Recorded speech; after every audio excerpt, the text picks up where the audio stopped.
Hola, ¿cómo estás? Gracias por estar aquí. Y sé que les dije que iba a hacer un Facebook Live, pero luego me acordé que durante el Facebook Live no puedo hacer lo que quiero hacer en la discusión del proyecto del Senado 1301. Y yo creo que es algo que tenemos que discutir, ¿verdad? Es algo que es controversial y bien importante que veamos todas las posibilidades, tanto en beneficio y riesgo, ¿verdad?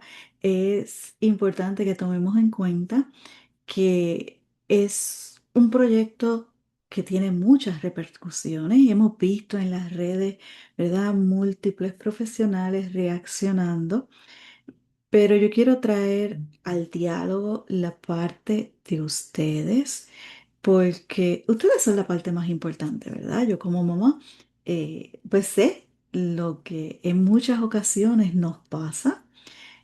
Como mamá, tuve que dejar a mi chiquillo chiquitito en procesos terapéuticos, así que creo que puedo bandearme, pero no me voy a bandear sola. Estamos preparando algo muy especial para ti que próximamente vamos a hablar. Pero antes de llegar a ese punto, quiero que hablemos del proyecto, ¿verdad? Vamos y por eso decidí hacerlo así, para que puedas ver el proyecto. Encontrar el proyecto fue un laberinto, mi gente. Así que yo espero que realmente esta sea la ponencia, ¿verdad?, del proyecto. Espero que lo puedas ver.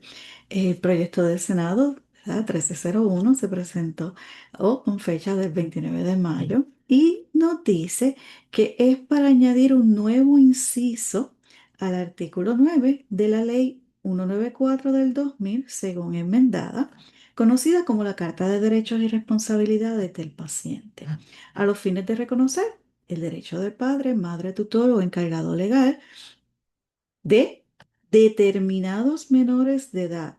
¿Ok? Y ya aquí determinados, como que, ¿verdad? Empieza ese lenguaje legislativo que es un poquito quisquilloso, como yo digo, a requerir la grabación en audio, video de intervenciones terapéuticas individuales. Así que las grupales quedan fuera de eso, realizadas cuando el menor permanezca solo con el terapista, establecer parámetros de consentimiento, y por eso estoy haciendo esto, porque para ti, para tu poder consentir, necesitas conocer, ¿verdad? Confidencialidad, custodia, conservación y acceso a dichas grabaciones, ordenar la adopción de reglamentación y para otros fines relacionados. Y aquí siempre a mí se me estruja el estómago, porque cuando empezamos con para otros fines relacionados, mi gente, eso es un cheque en blanco. Porque en las leyes, cuando dejamos puertas como estas, se presta a interpretación. ¿Cuál va a ser la interpretación? Lo que los hechos y los abogados y luego el tribunal determinen, ¿verdad? Así que las leyes siempre son un poquito ambiguas y se prestan a interpretación. Cuando vamos bajando y seguimos leyendo, ¿verdad? Pues tenemos la exposición de motivo, que es por qué se da esto y por qué la persona se siente motivada. Y lo inicial es la protección de los menores de edad, constituye uno de los intereses apremiantes más importantes del gobierno de Puerto Rico, ¿verdad? Y yo leo esto y entonces se me estruja el estómago, porque todos ustedes que día a día bregan con el Departamento de Educación Especial, pues esto realmente lo ponemos en duda. Vemos las noticias, situaciones que pasan los menores, esto nos refleja, ¿verdad? Realmente lo que está pasando, la población más vulnerable, que vemos lo que estamos hablando la semana pasada y todavía sigue esta semana, escuelas que están cerrando porque no les han pagado, servicios terapéuticos que no sabemos si van a continuar el semestre que viene o el año escolar que viene porque no hay fondos o los fondos que hay son temporeros. Y entonces, ¿verdad? Empezamos aquí con el lenguaje y a ver la realidad de lo que se está proyectando. Pero seguimos, ¿ok?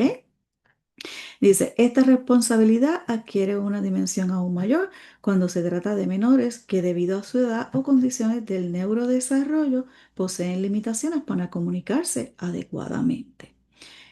Miles de menores en Puerto Rico reciben servicios terapéuticos psicológicos, conductuales, ocupacionales, físicos, del habla, entre otros servicios especializados. Y de nuevo, entre otros servicios especializados, abre la puerta a otras cosas. ¿Ok? En numerosas ocasiones, estas intervenciones se llevan a cabo en espacios cerrados donde el menor permanece solo con un profesional. Eso no es porque yo estoy tratando de esconder algo. Los espacios cerrados tienen el propósito de proteger la privacidad y la confidencialidad de ese menor.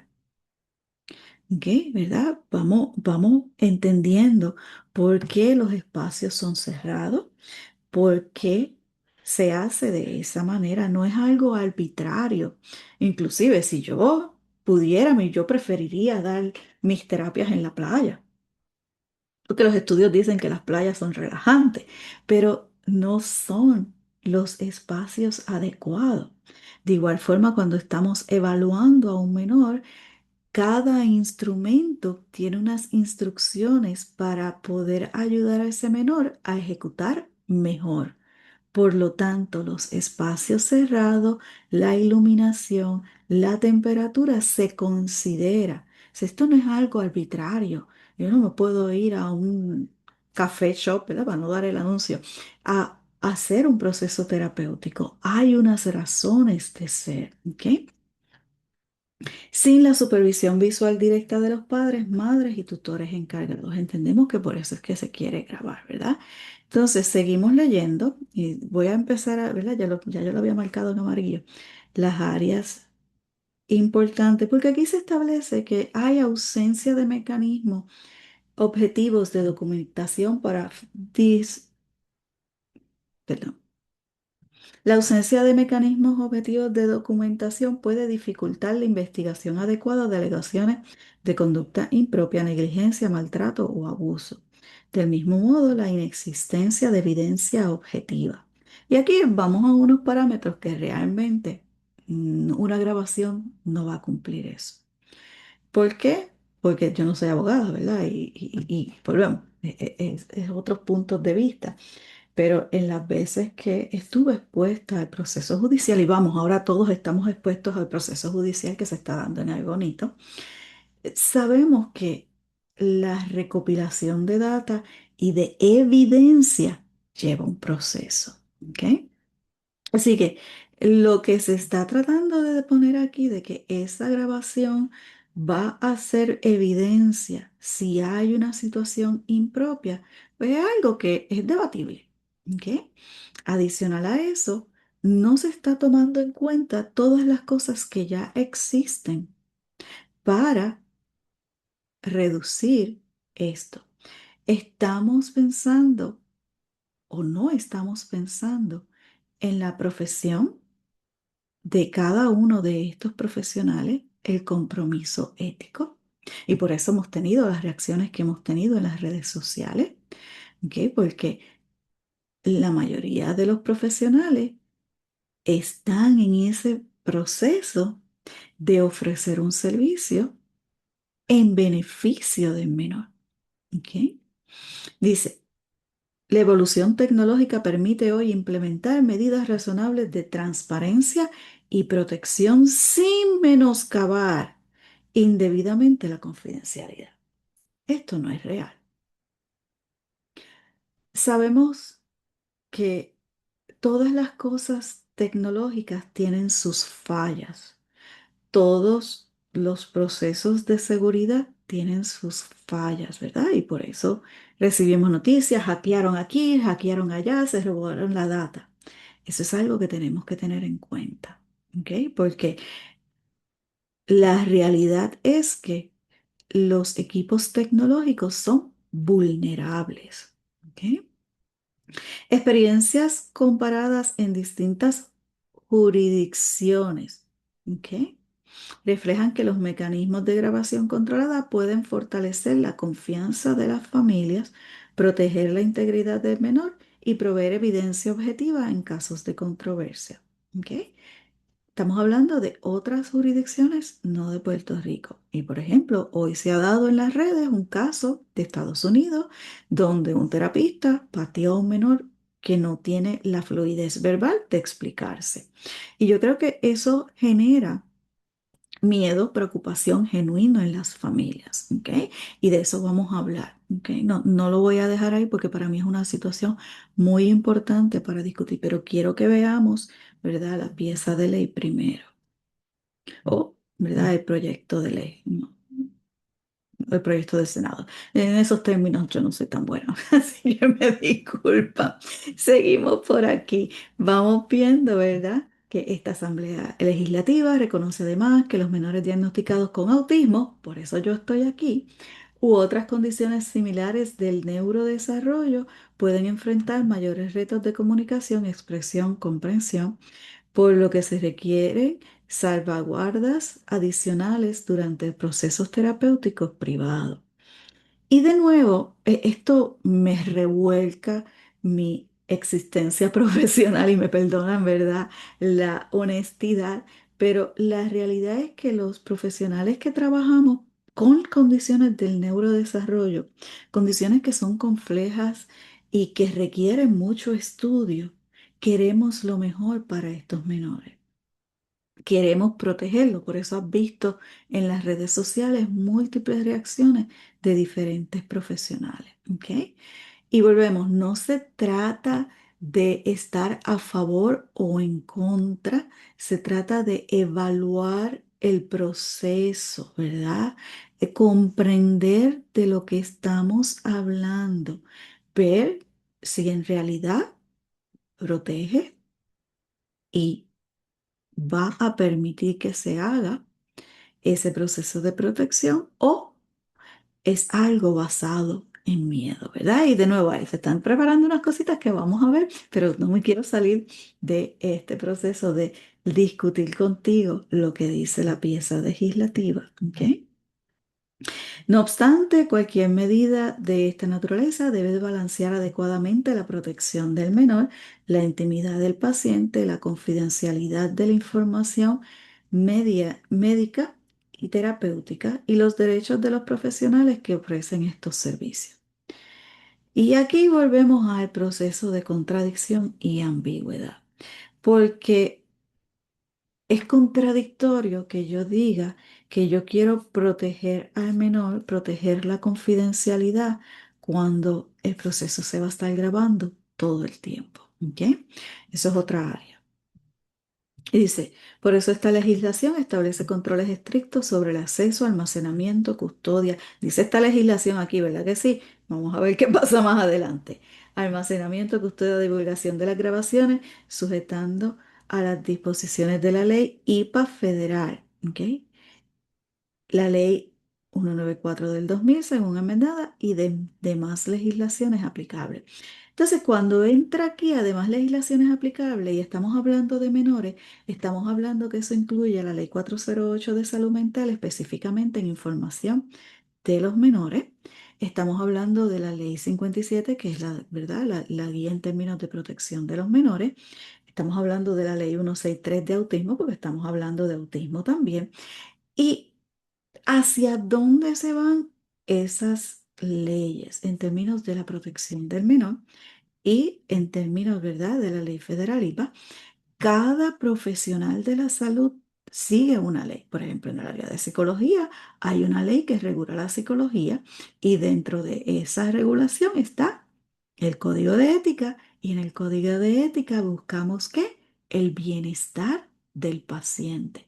Así que no es que el paciente o el menor esté totalmente desprotegido, pero seguimos aquí leyendo. ¿Ok? Y de nuevo, entiendo como mamá de dónde puede estar surgiendo todo esto. Entiendo como observador de noticias de Estados Unidos, de Inglaterra, de otras partes del mundo, lo que pudiera. Pero es algo que tenemos que trabajar y discutir más. ¿Ok? Así que la sesión uno, entramos aquí, ¿verdad? Y aquí voy a brincar un poquito porque si ven cómo está redactado, ¿verdad? Va directamente a la Carta de Derecho, al nuevo inciso que sería el inciso J y lo que va a incluir ese inciso. ¿Ok? Y dentro del inciso, pues tenemos que el padre, madre, tutor legal de, ¿ok? Va a tener el derecho, el padre, madre, el tutor legal de, ¿ok? No dice padre potestad, cuidado con esto. Todo menor de 12 años, todo menor de 21 años diagnosticado con el trastorno del espectro autista, autismo, discapacidad intelectual, trastorno del desarrollo, condición cognitiva, neurológica, emocional. Y ya aquí estamos entrando en otra parte, porque condición neurológica no necesariamente es un menor que no se puede expresar, ¿verdad? Que es una de las preocupaciones que plantea esto. En el área emocional tenemos menores que tienen ansiedad, que tienen depresión, que tienen en el área del neurodesarrollo dificultades del lenguaje, tenemos, ¿verdad? Retraso global del desarrollo, tenemos déficit de atención con hiperactividad y son menores que pueden expresarse. Así que vamos viendo que se sigue abriendo la cosa, ¿ok? Y mientras más ambiguo, más amplitud a interpretación y más peligroso puede ser. ¿Ok? Y volvemos. No es que yo esté a favor o en contra, vuelvo y hago la salvedad, porque ya me han llegado múltiples mensajes, pero la parte de analizar neutralmente antes de tomar una decisión de sí o no es importante. Y de eso es el propósito de este video de esta noche, ¿verdad? Que ustedes puedan ver el proyecto, que ustedes puedan tener información y luego vamos a entrar a discutir hasta que lleguemos a una decisión final. ¿Ok? Bien importante lo que dice aquí, ¿verdad? Eh, Tenemos trastorno del neurodesarrollo, condiciones, todas las condiciones que incluye o cualquier otra vulnerabilidad funcional que limite sustancialmente su capacidad para relatar, comprender o comunicar adecuadamente lo ocurrido durante una intervención terapéutica. ¿Cómo vamos a determinar eso?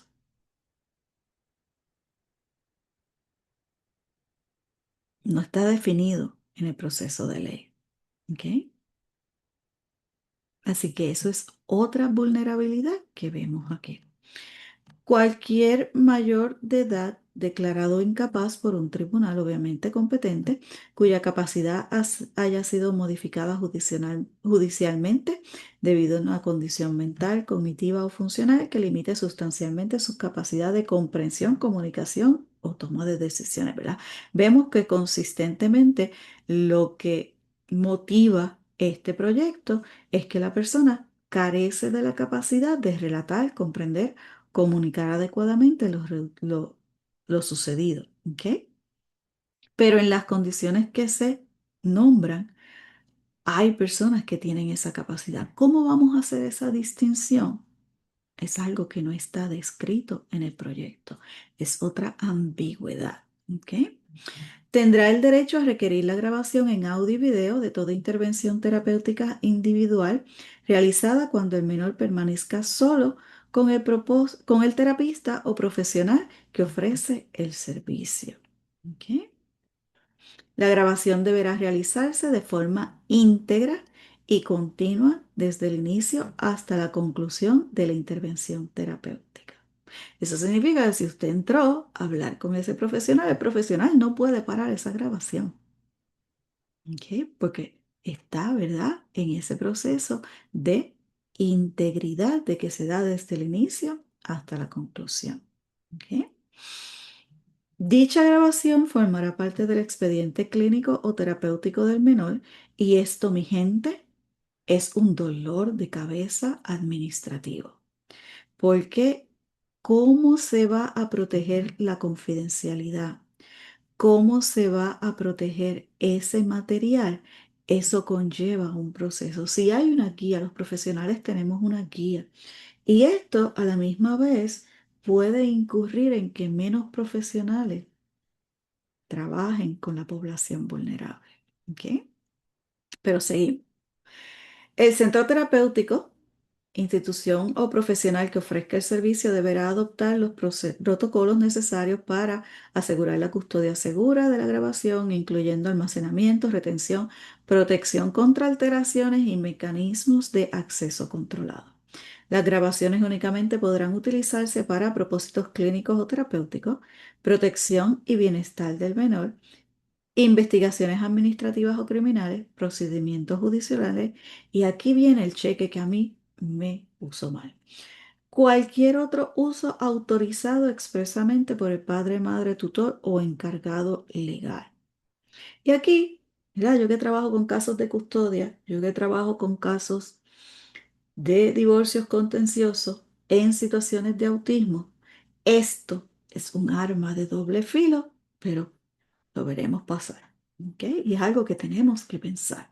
Porque mientras estamos todos felices casados, pero cuando empiezan esos procesos contenciosos, cuando empiezan esos procesos de todavía los dos tenemos el derecho legal. ¿Ok? Así que esto es algo que hay que analizar más a fondo. Las grabaciones no podrán divulgarse públicamente, obviamente no es para ponerlo en las redes sociales, alterarse, editarse, ni utilizarse con fines comerciales o de entretenimiento. ¿Ok? Eso está claro. Quiere eso decir que si usted quiere la grabación para ponerlo en sus redes sociales, no lo puede hacer, ¿verdad? Porque está prohibido en la ley. ¿Ok? La disposición de este inciso no aplicará cuando el padre, madre o tutor legal permanezca presente durante toda la intervención terapéutica. ¿Ok? Eso afecta el proceso terapéutico. ¿Ok? En situaciones de emergencia psiquiátrica o crisis severa debidamente documentada. Mi gente, la mayoría de los padres quieren el video porque quiere ver qué pasa si su hijo se va en crisis. Y una de las cosas es que las crisis son una exclusión de grabación. ¿Ok? Cuando exista imposibilidad técnica razonable debidamente documentada. ¿Cómo se va a interpretar eso? No sabemos porque no está descrito, es ambiguo y es amplio. ¿Ok? Es algo que hay que tomar poco a poco y caso a caso. ¿Ok? Sección 2.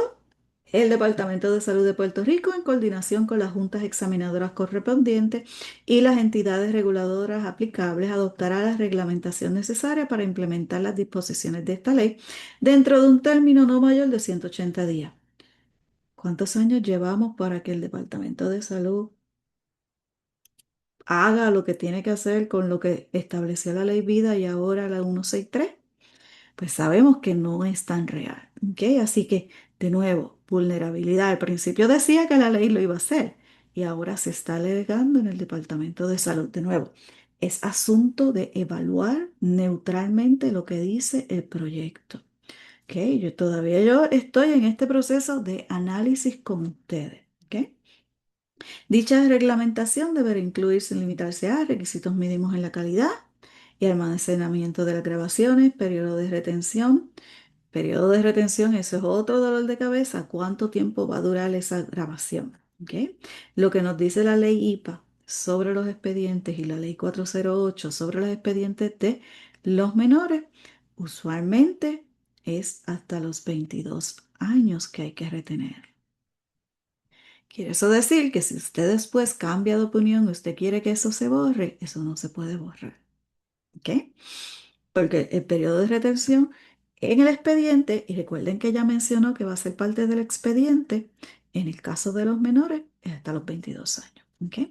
Protocolos de seguridad y acceso, mecanismos de consentimiento informado, medidas de confidencialidad y procedimientos para manejo, transferencia y destrucción segura de las grabaciones. ¿Ok?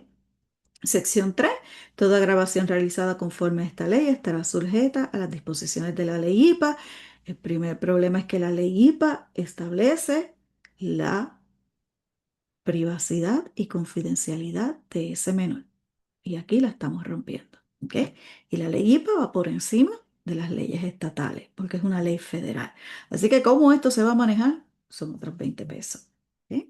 Cláusulas de separatividad. ¿Ok? Si cualquier parte de esta ley fuera declarada nula o inconstitucional, la resolución, dictamen o sentencia, eso está en casi todas las leyes, a tal efecto dictada no afectará, perjudicada ni invalidada el restante de la ley. ¿Ok?